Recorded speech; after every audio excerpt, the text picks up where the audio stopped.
Hello, everybody, and welcome to another episode of the Raad Life.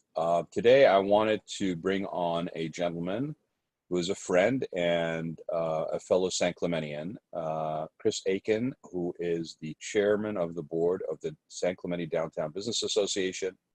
He is a partner at Aitken and Cohn law firm in Orange County, a large, illustrious, very well-respected law firm. I want to bring him on, and I want to talk about the actual impact literally he has seen in Main Street, San Clemente, as the chairman of the board of the Downtown Business Association, as we are now entering a phase two, potentially transitioning to a phase three of returning to a new normal, not really returning to the old normal, but entering into a new normal. I want him to share his experience with this. How's it been? What's going on right now? And just have a discussion about that. So without further ado, let me just bring him out of the waiting room and see if we can spend some time with Chris and find out how it's been. Hey, Chris, how are you? Good. How you doing? I'm good. Good to see you, my friend. I was just saying before I brought you on that, you literally are on the front lines, Main Street, San Clemente here, dealing with the effects of the shutdown, coronavirus impact on businesses, and also as we enter now sort of fully into phase two, hopefully transitioning to phase three, with the reopening, just the realities, the actual logistics of doing some of this stuff. So if you wouldn't mind, and I did mention that you're a partner at Aitken and Cohn too, and I want you to just share your experience. How's it been? I mean, you in your capacity as chair of the Downtown Business Association, with all those businesses that we have in all kinds of combinations, mom and pop, people that are a little bit larger companies that maybe have multiple locations. We have all kinds of different kinds of businesses there, real estate offices, retail, food and beverage, you name it, tourist serving services. How has it been this last couple of months? It's been a challenge. I will, I'll tell you, I don't think I've ever worked so hard as a board member and our board. We have just a terrific amount of people that are, that help this nonprofit, the DBA, to try to serve our members. And so when this hit, basically, I would kind of characterize it that we basically became a full-time marketing department for our members.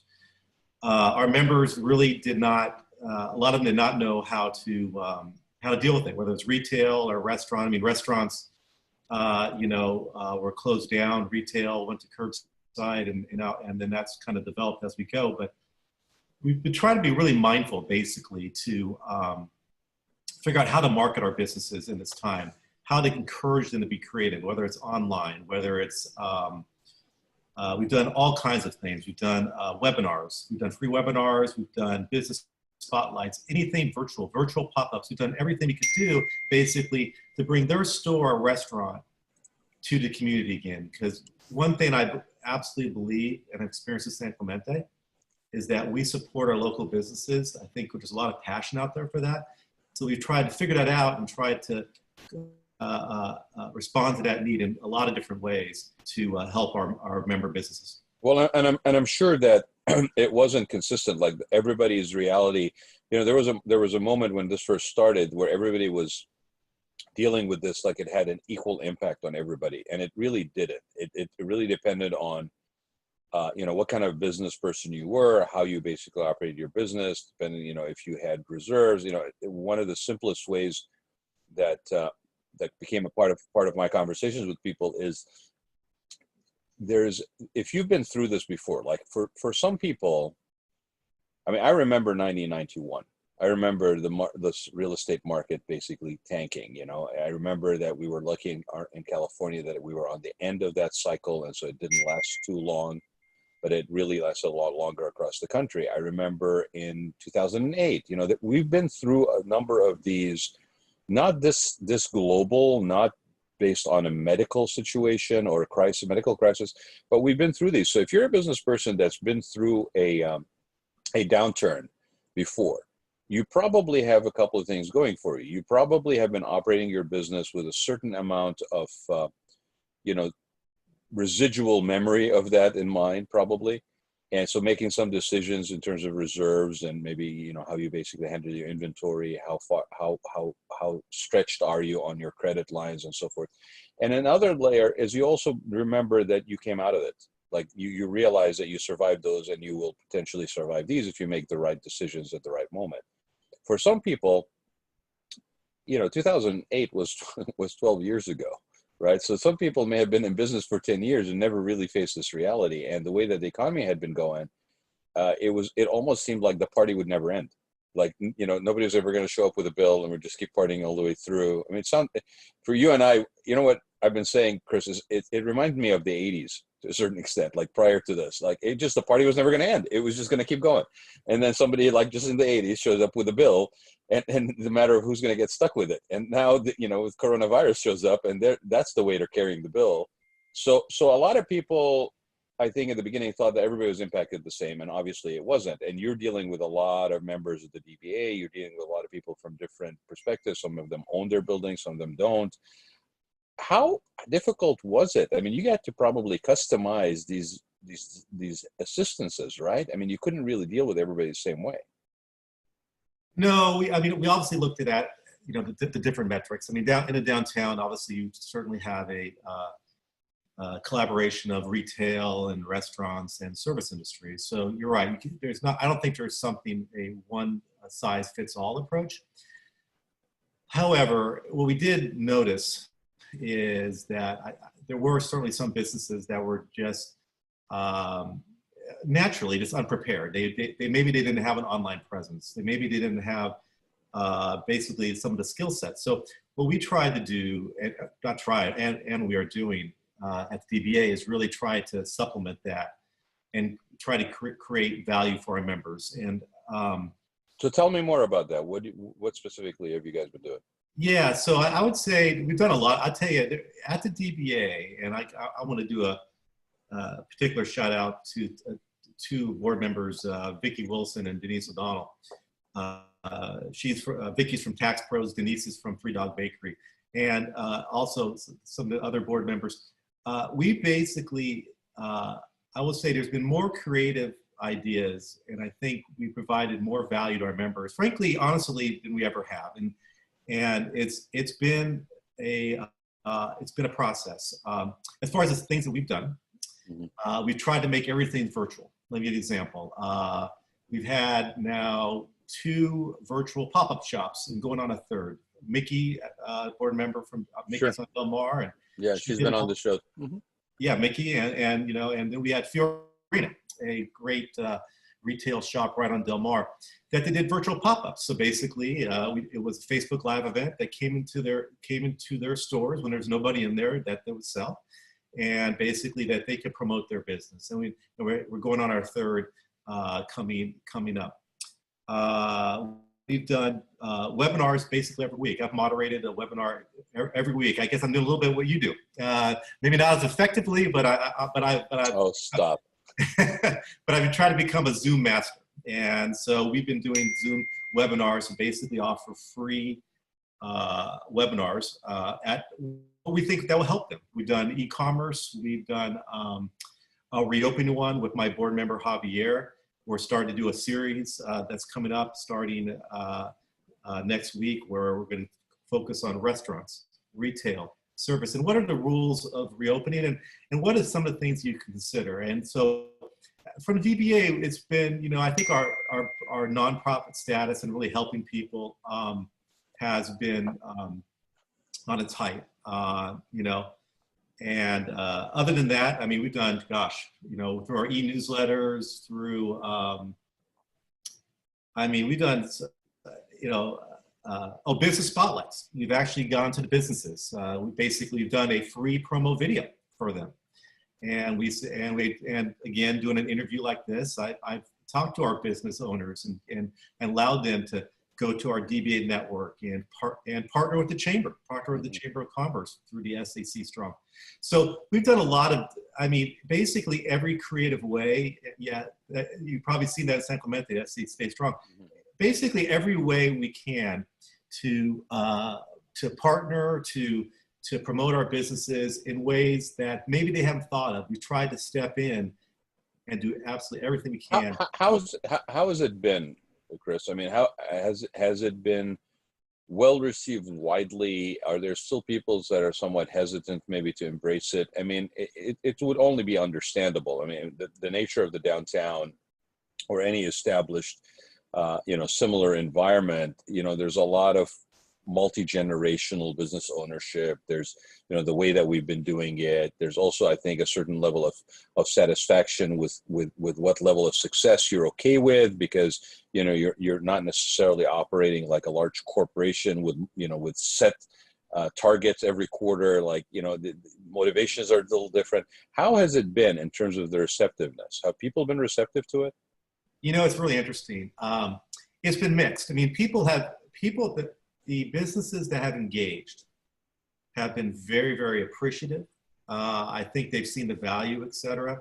But the truth of the matter is, sometimes we've kind of had to talk them into a little bit, because people naturally, let me give an example, like the business spotlight. Well, that concept was kind of like what we're doing here. It was a little bit of an interview. Some people don't want to be on video. Mm-hmm. Some people are very uncomfortable with the social media. They're very comfortable with being on this, and that's totally understandable. So for those members, for instance, we've kind of told them, hey, you know what, let's just do a video where you're not interviewed. Let's just promote your business. Please let us help you. So what we refer to as almost like a B-roll, basically. It's shots of the business, maybe things of that nature, and maybe it's narrated, but there's not really a person that's a guide, if you will, on camera. Yeah, that's another way of doing it. Yeah, and that's right. And that's what we've done too as well. But so everyone's appreciative that's done it, but it's true. There are a lot of members that maybe feel stuck, and they just don't look at the value of it, or they're frankly just so busy trying to keep their own business open that they don't engage some of the free stuff basically that we've helped with their businesses. So it's true, there's still some reluctance out there. That's why we keep on doing call outs and kind of et cetera. It's interesting. So I'll give you an example. One thing we did, another thing we did along with this, we partnered with a group called the Assistines. The Assistines is the Assistant League nonprofit that they provided us $63,000 to the DBA. And how we did that was, they say, you know what, we just want to give these $50 gift cards, is what we did. We did $50 restaurant gift cards from our DBA members. Mm-hmm. So that was we just want to give that to an unemployed worker. So we've been doing for the last couple weeks, in essence, we've been doing a call out, et cetera, et cetera. And it's interesting, some people respond, even like for a $50 free gift card, some people respond, some people don't.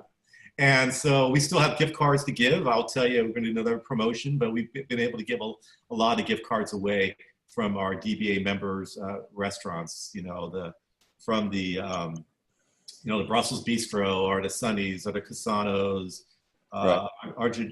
All these different restaurants that we have at the DBA. We purchased these gift cards, and we're going to give them out to unemployed workers, and we have. But even that, even a free gift, we're still kind of getting the word out, because I think and trying to do that. So it's just, as far as the level of engagement, I think it's been back and forth, and we continue at the DBA try to figure out ways how to help our members, how to engage them so they see it. Well, it's funny, because I'm thinking about it just as you and I both know that, I've been around town long enough. I've seen things done and not done, things that had promised that maybe were picked up, maybe that didn't. I mean, a thing that comes to mind right away is how long it took us to get a shuttle to actually start happening in town, right? Don't even get me started on that one. The backstory and my feelings about that one. But I'm glad that it's actually running. And it came up again in conversation yesterday when I had shared about how some cities are looking at dealing with the social distancing seating, because food and beverage, or a lot of places that are of that nature, cafes or restaurants or bars, whatever, the current guidelines are by virtue, it's kind of a catch-22. It's like, by virtue of social distancing and the 6-foot requirement, pretty much every other table or every other booth is out of commission. So you're operating at, let's say, 50% capacity at best, right? It may even be less. So in order for people to try to work creatively around this and sort of creatively pivot, there's been discussions about turning public areas like streets or alleyways or things like that into almost like what would you call it? Like general use food courts, almost like where you have it available for all the restaurants to use, being able to maintain the 6-foot distancing by assigned seating areas, but at the same time increasing the possibility to serve people. So now you may not, as restaurant A or cafe A, be able to double your seating on your own because you have to share it with other people. That's the common seating, but you're going to get a lot more seating, or potentially more seating percentage-wise, than just doing it inside your own facility. So that comes with its own opportunities and own complications, such as who enforces that seating, who is responsible for maintaining that order. If you were in a mall, that would be not on the burden wouldn't be on the food purveyors, it would be on the mall management, basically. So, who's the mall management in this capacity? Is it the DBA? Is it the city of San Clemente? Is it the board of supervisors that basically all have guidelines that stipulate, that social distancing and mask wearing is required? I will just say this and not really linger on it. I think it's paramount that the board of supervisors at the county level, the cities at the municipal level, even the state, make it very clear that these guidelines are not guidelines that are discretionary to the food and beverage or any of the brick and mortars, that these are things that they're required to adhere to. And so anybody who has a problem with them should take it up with the board of supervisors in the city and not necessarily the proprietors, because they're doing the best they can to maintain and open their businesses, provide a livelihood for their employees, provide some normalcy for their clients. And so, it's totally counterproductive to take it out on these businesses, that it is their responsibility to accommodate your personal beliefs on what freedom should look like. They are adhering to guidelines that are stipulated to them by the city, by the county, and by the state, if not federally too. I mean, there's guidelines there as well. So with that being said, I think it's interesting that some will adhere and apply and embrace this, and some will not, like you're stating, right? But I think it's interesting also that out of crisis comes opportunity. Here is a group of businesses that are in a very much a Main Street USA, idea of a space, beautiful, quaint, desirable destination, you name it, a big draw. But they don't really have a up-to-date business model. And you guys are now actually providing or opening the door to things like e-commerce, to things like developing on a more serious, rather than just a nice amenity level, delivery, pickup orders. I mean, isn't it fascinating? Like, a lot of these businesses actually did not have that component as part of their business plan. They didn't, and so it's kind of, in one way, and I guess the hope would be, as we get through this really challenging time, they're actually going to be an improved business, because they've had to, by necessity, right, go to e-commerce and that. And I kind of like the comment, the whole downtown area, and I know there's a model, for instance, and up at Berkeley. I know Berkeley is, I think they're shutting down the streets, et cetera. They're looking at doing some stuff to. Yeah, Long Beach is looking into it. I mean, you could, the example I've been using for people is, without really enforcing it correctly, and it will require some, collective agreement to enforcement, you will end up with a 3rd Street Promenade in Santa Monica, which anybody who's been at 3rd Street Promenade on a Friday or a Saturday or any day of the week, it is just zoos and hordes of people on top of each other. That's not what we're talking about, but that could easily become the situation. And if it becomes that way, it ruins the opportunity for all these businesses to actually maintain some sort of livelihood. Right. And so, so that's what we're, trying to figure out, and trying to see how can we best support our businesses. Because, like on the downtown area, there's actually very limited parking.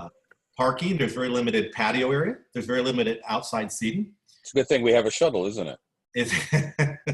Exactly. But there's, because of that, and because the businesses could be of a smaller nature, there's just some inherent challenges. And I think we really have to look, at our footprint and figure out how are we going to support our downtown businesses? How are we going to do that? Is our mind open to looking at things differently? Because I mean, if you're like, if you're a restaurant, I'm a restaurant owner, and it's not everything I do as far as at H.H. Cotton. Shout out for H.H. Cotton's great restaurant. And it's all our restaurant friends. I know Avila's has been opened, and I think Nick's just opened up for takeout. We're all kind of like we basically all become takeout restaurants. Yeah. And like for us, I'll give you an example. We have a side window, and that's kind of become our ordering window. Mm-hmm. That window used to be just a nice, pretty thing to look out in downtown. Mm-hmm. Now we're a takeout restaurant, ordering and et cetera. And so we're trying, in our place, all the management's, very responsible. It's all mask wearing. We try to be as safe as we can be. But let's talk about this for a second, Chris, sure. Because I mean specifically, right? And I'm not necessarily I'm not picking on anybody, but I'm using H.H. Cotton as an example because you have direct access to information here. So let me just explore this with you for a minute, okay? All right, you've been a restaurant for how many years now? We've been a restaurant for about 5 years. Okay, so you've got a good track record in the area. You've been successful restaurant. You're sought after. Good reputation. You've been operating with a certain level of success, certain covers turned, all this stuff, right? And you haven't really.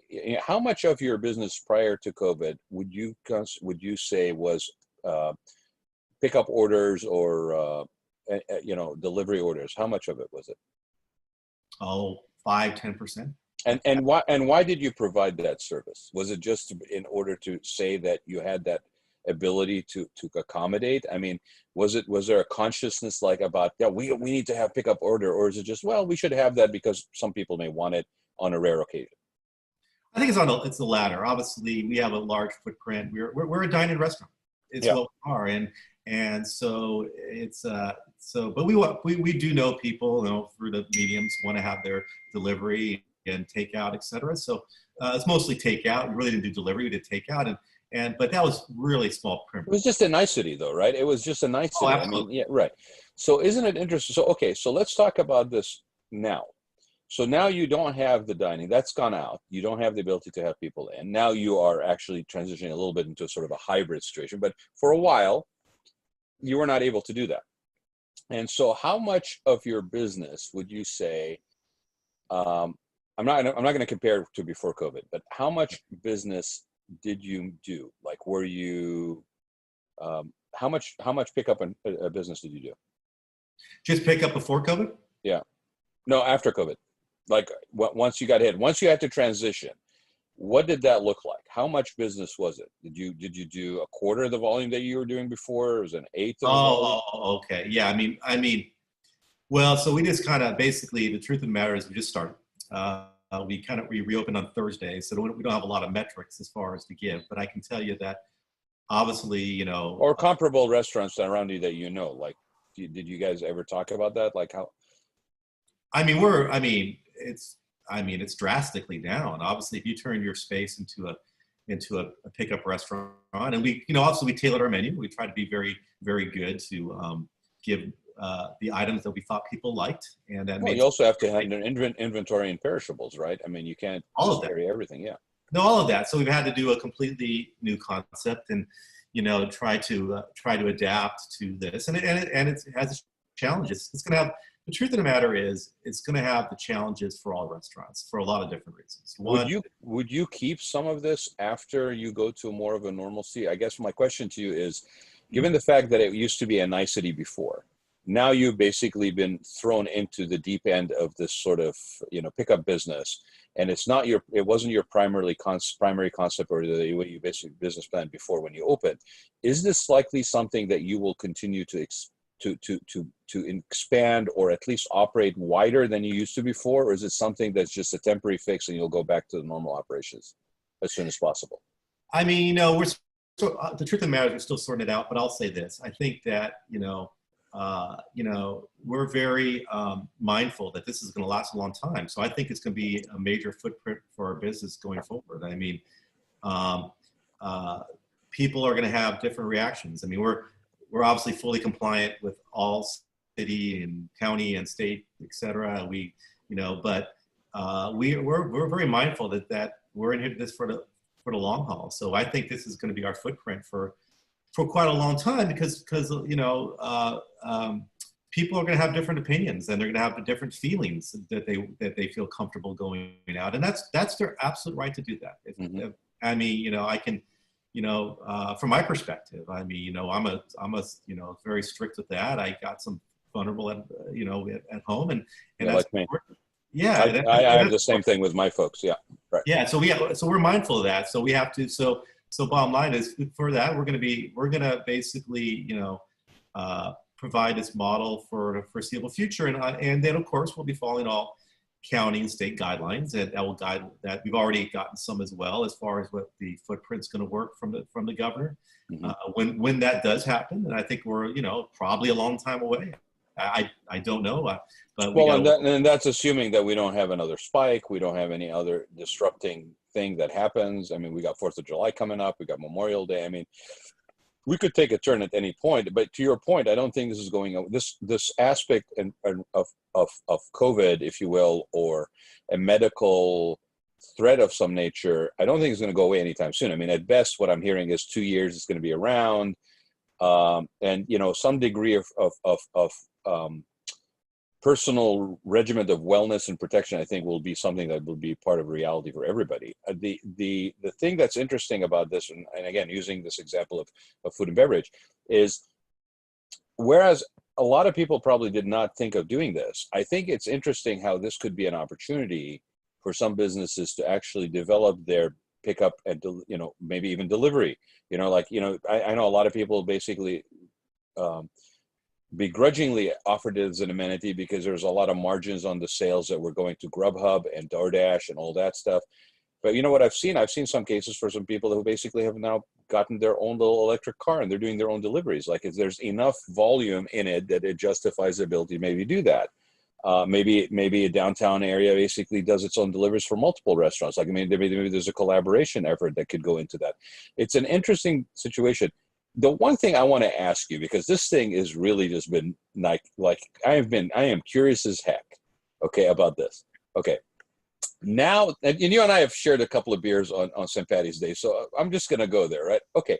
I can now order food from a restaurant, and I can order alcohol from a restaurant as part of my pickup. And I've done it, right? So it's a fascinating situation. Are they going to be able to put that genie back in the bottle after coronavirus, where that is no longer a possibility? I mean, with the margins of alcohol being what it is, if it's putting you on the spot, don't answer the question. But I'm just really curious. Like, is that something that's just going to be with us going forward? Obviously, I don't know, but I'll say this. I think that they're going to have to look at that. I mean, because just for sustainability of the restaurants, right? I mean, it's not a mystery to people, and then all restaurants owners know that the margin on alcohol is a whole different thing than the margin on food. Absolutely. And it's really about it's about survivability. I mean, if you want our local restaurants to survive in the downtown area and throughout San Clemente and elsewhere, we need your support. We just do. And so I think it's going to be, they can do what they want to do. They do have the control. They control the licensing, and we as responsible business owners, we have to follow, and we do follow those licensing requirements. I think it's at least for this period of time until, however you want to put it, they find a vaccine or however you want to frame that, and people are comfortable getting back to the new normal, or however you define that. They're going to have some flexibility there, because restaurants, I mean, we are all getting hit. Restaurants, just kind of taking that example, the challenge with that was, and I know they're looking stuff for Congress as far as this PPP money. I mean, that's a challenge in itself, because if you're lucky enough to get the PPP money, Yeah. they want it on payroll, but that's not our issue. Our issue is spending the money on keeping us going, keeping. We pay our employees, we bring in employees that we can, but our staff is quite limited because it has to be. It's all based on sales, Well, and so let me explore that with you too, as well, because I have some friends that actually have been sharing this with me that are in the restaurant business, and they're saying to me that they got their stimulus or emergency funding for that to try to, and the premise was that if you had, let's say, 10 employees, is that you have another 10 employees now that you got the money, and you pay that basically covers or supposed to cover payroll for 2 months. And right. so one of the difficulties I've been told, and I don't know if this is something you've experienced as well, is that because there's also unemployment benefits that are being issued, sometimes it's not as easy to get people to go back to work.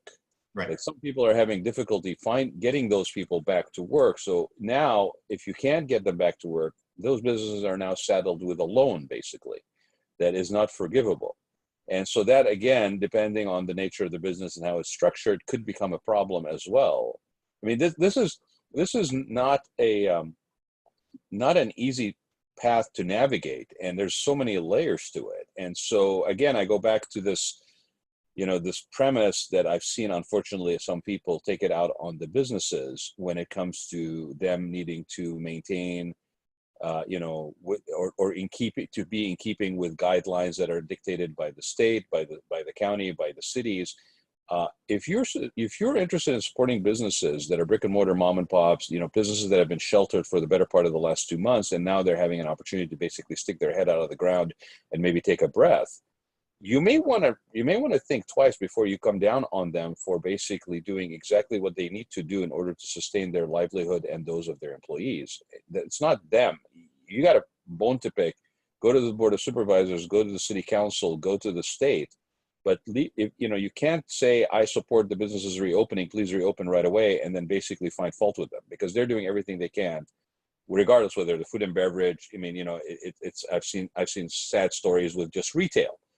You guys are under a lot of stress to try to make this happen. And unfortunately, the truth is, a lot of businesses, or not a lot of businesses, but some businesses, hopefully not a lot, are not going to survive this. It's true. I mean, what businesses, I think, are analyzing, I can't speak for all businesses, but I think all the businesses are analyzing is it's more about survivability. It's not about, I think that's a major, major worry for them. And so I think, downtown, for instance, I mean, we have a lot of very responsible, business owners that are, they're following the guidelines, and they're trying to navigate their way. As far as the loan process is, it's complicated. It also depends on what type of business you are. Right. For instance, I think if you're retail or service business, I don't, if you're, doing taxes versus doing selling retail versus restaurants, one size does really not fit all there. I mean, for instance, and that's why, for restaurants, for instance, it's particularly difficult because payroll is not the issue for restaurants. It may be the issue and really helpful. It's helpful if we can use it, but you're right. Do you want to use it? Because you have 8 weeks, and so I know they're looking at restaurant riders apparently and trying to figure that out, which is important. But one size doesn't fit all, and so you're right. You don't want to be saddled with a loan that you really can't use and really doesn't help you. And so it's some very challenging things for business owners to navigate. Well, and nail salons and hairstyling and all that stuff has a totally different reality as well. I mean, how do you maintain a 6-foot distance basically in providing those services? I never understood. I mean, how do I do nails with 6-foot distance? How do I do hairstyling with 6-foot distance? I mean, sanitation, or not sanitation, but sterilization, hand sanitizers, stations like that. You're supposed to give your employees an opportunity every 30 minutes now to go wash their hands while they sing happy birthdays. It's long enough that they've washed their hands. I mean, I'm being a little flippant about this, but the actual logistics of pulling this stuff out. I look at some of these guidelines and I go, how exactly are you planning to implement these? Because it just, in some cases is not applicable. It's not a one size fits all. No, it isn't, and that's why kind of going back to the Downtown Business Association. One thing I do want to kind of highlight, we are going to start. It starts not this Thursday, but next Thursday. We are taking each of the modalities. For instance, restaurants, retail, service industry, and we have a guest speaker. One of them is a board member, Javier Carbone, who's a board member here with me on the DBA. And he is in Shannon. They're going to basically take each sector and give you guidelines. And we're going to do a webinar on each particular sector. So, and we're going to open it up to all businesses. And we're really going to try to do a value so people can ask their questions. Because the truth of the matter is, it gets confusing. There's a lot of information that goes out there. People are trying to do the right thing, but they have challenges that they have never ever dealt before. We've never had to deal with social distancing as relates to call a restaurant. Retail's got to figure out they've never had to deal with these things before. But on the same time, they're trying to survive. So we're trying to be mindful, really, at the DBA to try to provide that information. And so I just want to kind of give a little bit of a shout out because we do have a 3-part series coming up on these different sectors. And we're going to really encourage everyone to go because we're going to bring experts to hopefully give them all the newest checklists, hopefully to give them the guidelines. And going forward, I really think, for the DBA and San Clemente at large, that, information is going to be really important. I mean, we're not the enforcement mechanism. I mean, I remember people sometimes think we are, like we can actually enforce things. I mean, we're a nonprofit that tries to really help our downtown businesses and in any way we can. But I think information is going to be really important. So if we can provide the resources to reopen the businesses safely, if they can come to us and get these resources, that's what we're trying to do. And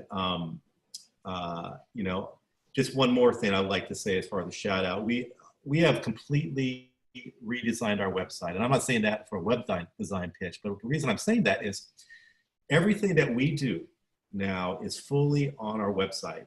It's www.scdba.org. And all our past webinars, all these guidelines, everything we do is going to be posted there because we need all our business owners to understand this. I do think long term, it's just my personal opinion, I think the business owners that engage safety and are going to be better off than the ones that don't, because there's different people that have different opinions, and they're all fair opinions to have. And so what we at DB are trying to do is provide all the resources for our business members, try to find all the virtual mechanisms that they can sell, doing basically everything we can.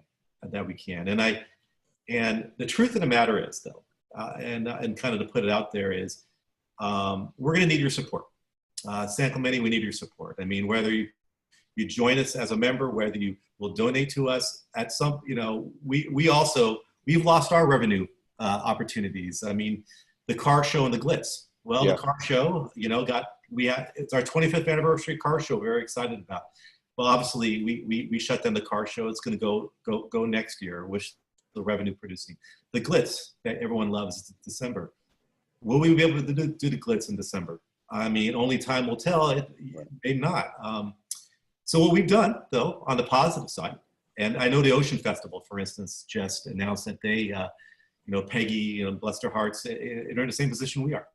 All its nonprofits, whether it's the Ocean Festival, whether it's the DBA, whether it's the Chamber, all these nonprofits, all these groups that are trying to help will need your support. So if you, this little pitch, if you support the downtown, support what we do, everything we're doing is pro bono, and everything we're doing is trying to help businesses, but we do need your help.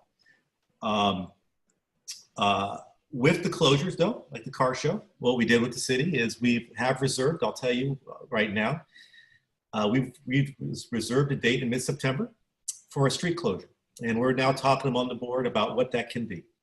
Could it be something that, like what you're doing up in Berkeley, could we do something where the businesses come out to reintroduce themselves to sell? But we are looking at a concept right now and different ways of thinking to figure out how to promote all our businesses in the downtown area.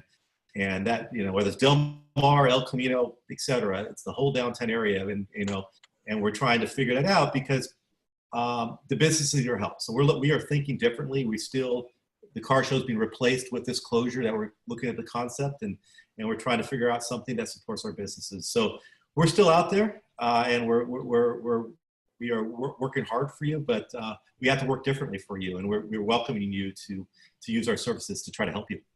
Well, Chris, there's a principle. I mean, you can either have a growth mindset right now, or you have a bunker mentality, right? And the bunker mentality isn't going to do you much good as a business.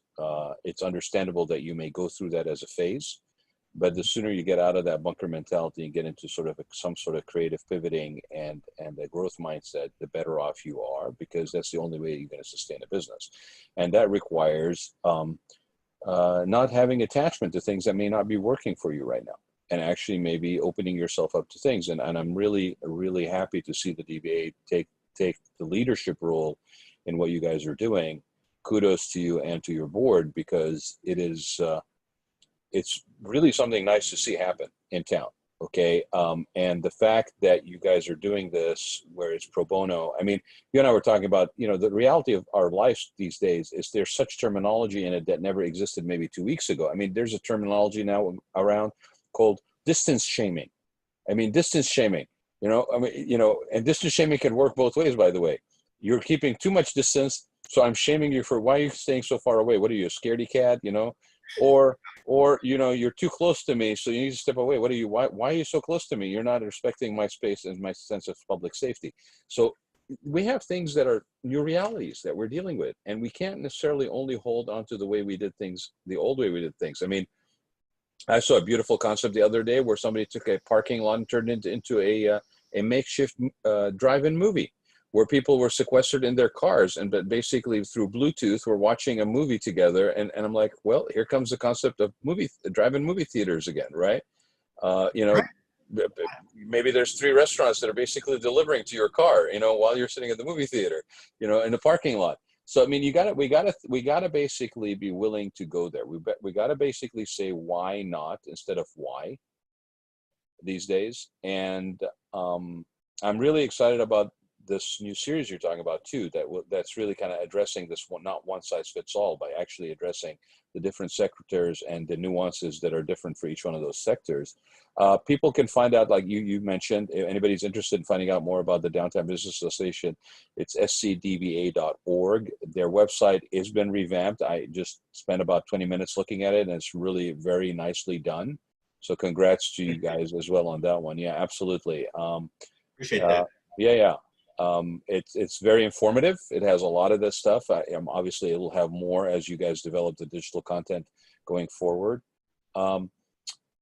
So I wish you luck both as in your role, my buddy, on the DBA, but also as a business owner. I mean, you're right. You're literally in the trenches on this. Well, I appreciate that, and kind of a last comment. San Clemente, keep supporting local. You're amazing at doing that. You really support it, but support your downtown businesses. Support all the businesses down in San Clemente. Keep local, but understand too that. But also show some patience. I mean, we are all navigating a whole new world that we never did. Yeah. I mean, with the SC Stay Strong, et cetera. I mean, we need to stay strong. We need to stay together, and we need to support each other, and we need to have patience with each other. So, because all those businesses that you like, that you've seen and love in San Clemente, they are, thinking about, a lot of them are thinking about, can I survive this? And we need your support. And I think there's a great opportunity here to support your downtown, to support San Clemente, and just be mindful of that, because I think that's it's really important going forward, because we as relates to, at least as a representative of the downtown, just one of them. We all need your support. We, so that we can kind of get through this, and frankly, get through this together. Look, I've said this before. As far as I'm concerned, Del Mar and El Camino Real, the T zone, and the surrounding areas, has always been, from day one when Ole Hansen put it into place till today, is the heart of San Clemente. We have other shopping zones, and all of them are great and desirable. But we have something very unique in the downtown area in San Clemente. I mean, if anybody doesn't believe that, go and stand in the middle of one of the sidewalks, walking across this Del Mar, and look up the street, and realize that that Easley building is located exactly central to the street of to Del Mar. That is not accidental. And if you look at the old maps, those are actually multiple lots that have been that were combined back in the 1920s to provide a central location, almost like the clock tower in, you know, Back to the Future movies. Okay, okay. we have a very unique. Don't get me started on the history. You know me, right? So I know, I do. Yeah, but there, you know, and I will just say, go find out why it's called Victoria's, why the street is called Victoria, and it's got nothing to do with Queen Victoria, and that's all I'm leaving you with. But it has something to do with it has something to do with Hamilton Cotton, by the way. But I know very well. You know very well, right? So let's not, don't give it away. Let them do a little digging. But no, it's very true, and it's the heart of San Clemente, and I'm sorry to say this, but it is true. Some of these businesses, unfortunately, are the people that we know, mom and pops, people that we've grown around with. Some of these businesses will not survive this. And so anything you can do to support local, to actually, you know, not only support them in terms of your business, but support them in terms of being patient, like Chris said. Okay, you know, we are fond in this town to say we are, you know, we throw it around all the time. One town, one team. One town, one team. Right. Right. You can't be one town, one team if you're divided. And even though we may not agree with everything somebody is doing, we really need to remember that they're doing their best, and they have certain restrictions that they have to work with. And if the bigger picture is that they're open for business, that they're employing people, that we basically support them, patience goes hand in hand with that resiliency. And we're going to make it through this together. So if it's one town, one team, stay strong, San Clemente, right? Stay strong, San Clemente. We need your support, and we're here for you. I appreciate your time, my friend. I really do. It's really good to spend some time with you today. It is, as always. It's great. It's great. I've really enjoyed it, and you know, I hope it's been helpful for our team. And thank you for what you do. My pleasure. Chris Aitken, ladies and gentlemen, a good guy. Go see him at H.H. Cotton's. He's a great guy to have a drink with too on occasion. So I'll look forward to doing that with you soon, hopefully. Hopefully. Thank you so much. Bye-bye.